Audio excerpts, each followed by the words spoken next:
Hi friends, barely a few hours left for your History Civics exam. So I have collected the dates which are important as per your syllabus.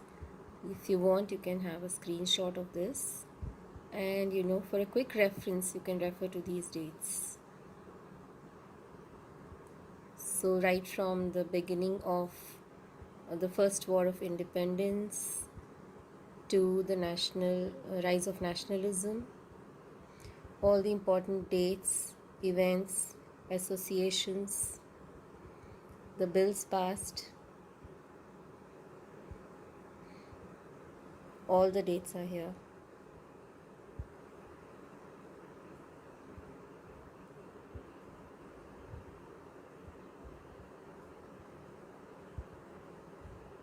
I'll just turn over the page for the next set of dates. So this is the mass phase of the national movement, that is your Gandhian era, Dandi March, Round Table Conference, right up to the Indian independence. And then you have the contemporary world history and the United Nations.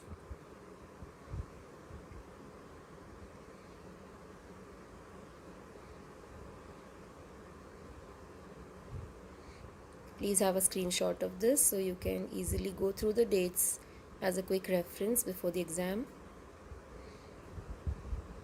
The Panchsheel Agreement between India and China. And then as per syllabus, you're covering the three major agencies of the United Nations, that is UNICEF, WHO and UNESCO. So their date of establishment and their headquarters for short answers for sure. Now this is a quick reference to the civics part. Like you can see, 11 a.m. to 12 noon is the question hour and 12 noon to 1 p.m. is the 0 hour. So don't get confused over it. It might be for a short answer.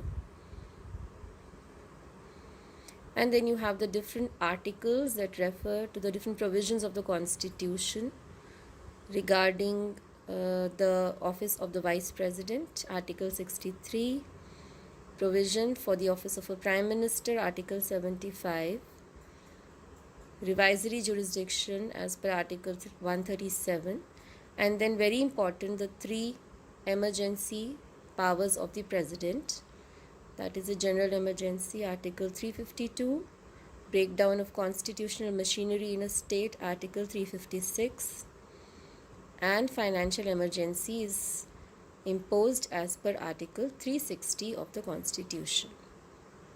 So these are the important dates and articles.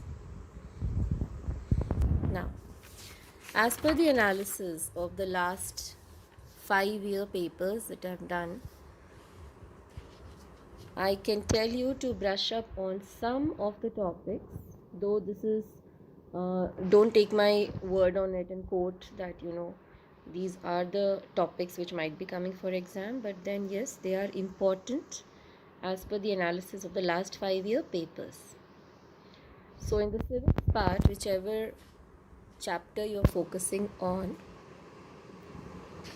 you can refer to these parts of the chapter as more important than others, so you can focus more on them. So there's functions of the speaker, the Lok Sabha. Lok Sabha means all the qualifications, the powers of the Lok Sabha, composition of the Lok Sabha, functions of the parliament in general, reasons for indirect election of the president, and then you have the three ranks of the Council of Ministers, powers and functions of the president. In the Supreme Court chapter, you can focus on what is the meaning of judicial review and the need for judicial review. How is the Supreme Court as a court of record, original and appellate jurisdiction, district court and sessions court, the difference in the table that is given in the book, advantages of Lok Adalats, and independence of the judiciary.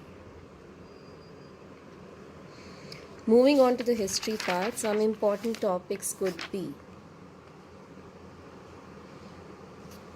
causes of the revolt, that is all the different causes, and I think any one specific cause for 4 or 3 marks could be asked, but then you have to focus on all, like the political causes, socio-religious causes, military causes.